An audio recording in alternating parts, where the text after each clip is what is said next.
who would have thought it?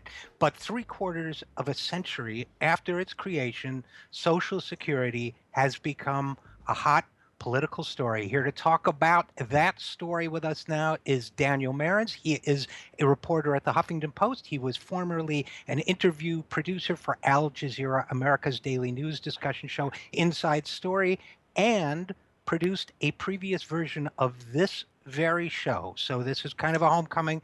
Daniel, welcome home. Thank you, Richard. It's great to be here, and it really does feel like I'm coming back home. Well, we're glad to have you. And listen, you wrote a story in the Huffington Post the other day entitled Bernie Sanders' Social Security Plan Gets a Huge Boost. What was a huge boost? The huge boost was the effective endorsement of the New York Times, which published an editorial this past weekend saying that Social Security should be expanded in light of the increasing retirement income deficit. It was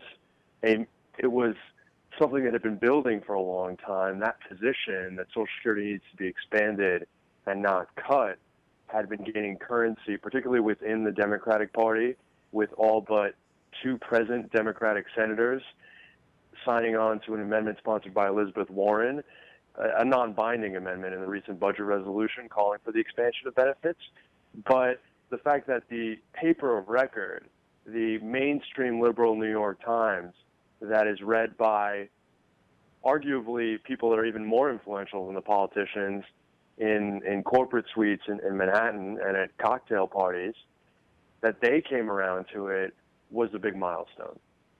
So I certainly agree with that. And if you would, Daniel, take us back just to kind of illustrate how big a sea change that is. Take us back a few years ago. We had something called the Simpson-Bowles Commission, which President Obama put together. We had President Obama himself at one point proposing a benefit cut to Social Security. Well, the climate was pretty different when it came to the discussion of Social Security a few years ago, wasn't it? Yeah, absolutely, Richard. It was night and day. And I just want to add for a little bit of inside the reporter's notebook here. I did have to pitch this to my editors because it's not as if we regularly write about New York Times editorials. We're at the Huffington Post. We view ourselves, at least in some respects, as a competitor. And this is not exactly a natural fit, but I had to explain some of this context. And that's what I tried to do by going through some of the history in the story. And that is that going back to just after the financial crisis, the recession, the election of Barack Obama, within a year of President Obama's presidency, and really with his arguably, certainly voluntary, but arguably even sort of policy and philosophical embrace, pivoted within a year of his presidency from a fiscal stimulus approach to a focus on we need to start thinking about budget deficits and the overall national debt. Now, caught up into that debate was Social Security. As we know, Social Security cannot, by law, contribute to the deficit unless we're talking about interest payments that the government pays on treasuries that it owes American workers, in which case then Chinese creditors contribute to the deficit as well. But the point is that it doesn't contribute to the deficit, but it was swept up into that debate because it is the largest public program, though it is self-funded and it is extremely conservatively financed. It's sort of where the money is, so to speak. And at that time, at the beginning of 2010, President Obama convened a deficit commission, a fiscal commission. I believe it was the bipartisan commission for debt reduction and fiscal responsibility and reform, but sometimes known in shorthand as the Fiscal Commission, or really known by the two people that chaired it, Erskine Bowles and Alan Simpson. Erskine Bowles was a former Clinton chief of staff turned Morgan Stanley banker, sort of a very genteel, fiscally conservative Southern Wall Street type, and Alan Simpson, a former senator from Wyoming, who had sort of made his career after the Senate, basically bashing greedy geezers and old people on sort of with the pretense that he was trying to help advance hard choices. And this was a commission that had the president's blessing. It had a number of presidential appointees, including Dick Durbin, who is now the number the number two Democrat in the Senate, and I think he will remain that way under Chuck Schumer after Reed leaves, and is known for being liberal and is known for being an ally of the president. And he endorsed the commission's recommendations, and they were calling for massive, massive cuts in Social Security. We're talking about things that would amount to upwards of 20%, an effective cut of upwards of 20% relative to what was scheduled for the median worker. And they were claiming that all they were doing was trimming it for wealthy workers, and they were doing it by doing things like raising the retirement age and cutting the cost of living adjustment. Yeah, Now, and I think that absolutely, and I think that to circle back, we're talking to Daniel Marans of the Huffington Post about Social Security and how the world has changed politically around it. The reason why I would have said, backed you up in your discussion with your editors is that while in a sense, the Huffington Post may compete with the New York Times. It's kind of like what we now know is an apocryphal story, but the story that used to be told about Lyndon Johnson saying, if you've lost Walter Cronkite on the war in Vietnam, you've lost America. In a sense, the position that you're describing, the Simpson-Bowles position, that was supposedly the consensus of the insiders and the wise people and the people in the know, even though it was a very extreme point of view to cut Social Security and out of step with what the American people wanted. It seemed to be what power brokers and old media types wanted. So the fact that we've come to a point in a few short years where the New York Times is willing to put out an editorial backing a position that a couple years ago only Bernie Sanders and then Elizabeth Warren were advocating, that is a story in itself, don't you think? Obviously you do, because you pitched it.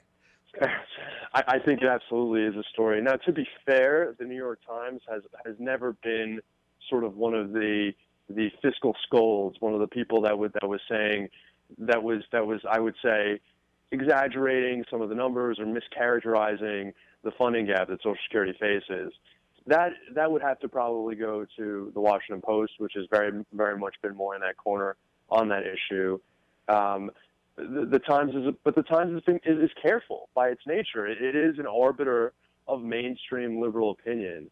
And so, for example, even just a couple of years ago, it came out against the chain CPI, which is a cut in the cost of living adjustment for Social Security, when President Obama opposed it, but it couched the language in, well, we'd be willing to consider other reforms that might trim benefits.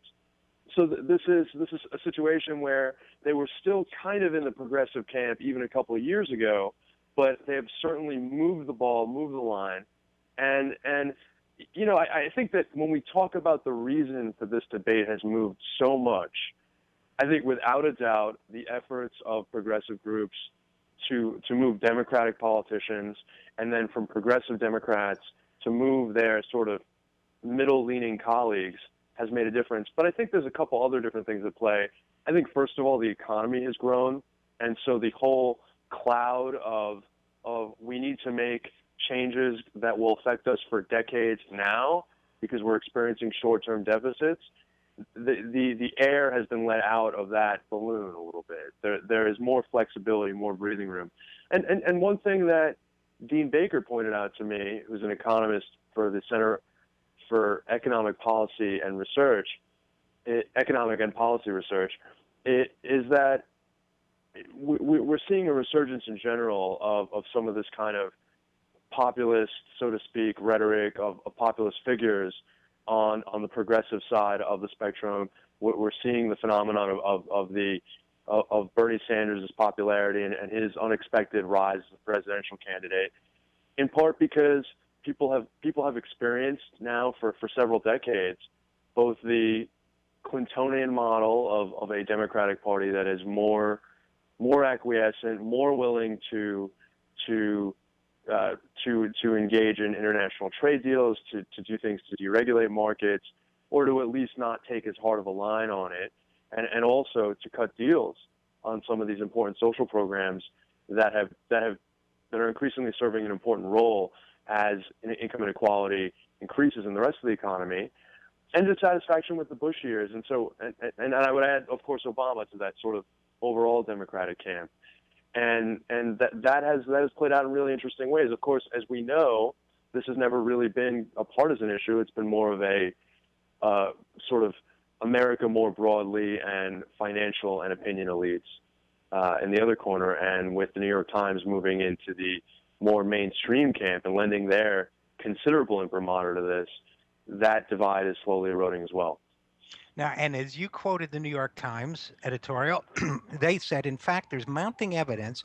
So, A, we're talking about no cuts to benefits, and the Times itself has now embraced the expansion argument and saying, in fact, there's mounting evidence that Social Security, which has become ever more important in retirement, needs to be expanded. Now, since you and I both go back in this debate a few years ago, Dean Baker puts it this way. He said when you interviewed him, the Times is very much at the center of respectable opinion. If you take a position they've taken, you're not considered a nut. That was a big lefty position, in other words, several years ago, to say that the Social Security benefits ought to be increased. Now it's kind of the mainstream. I think that's part of the story here, right?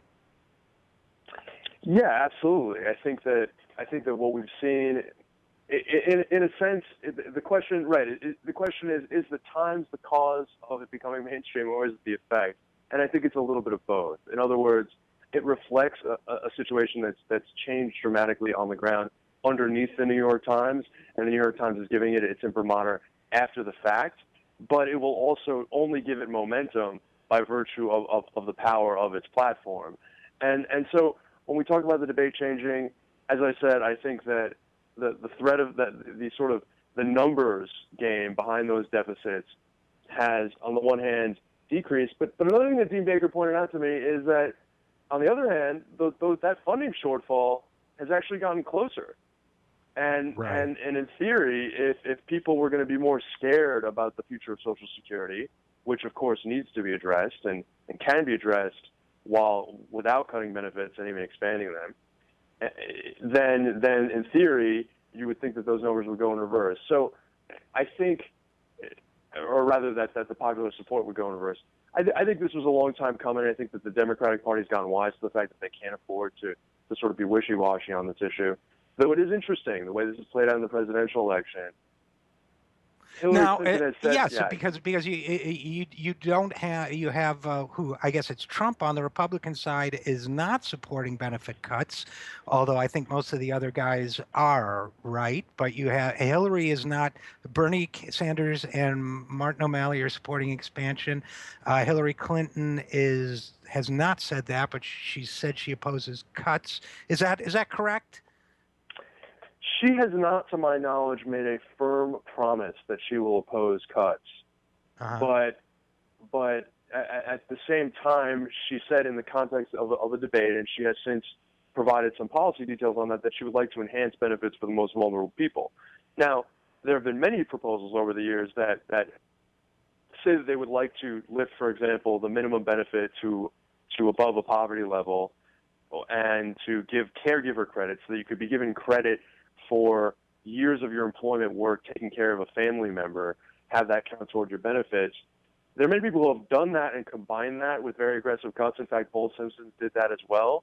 And so I think the folks that I've talked to in the community of Social Security advocates are waiting to hear more specifics on that from Clinton. But the fact that she was emphasizing that shows that even sort of the standard bearer mainstream Democratic candidate has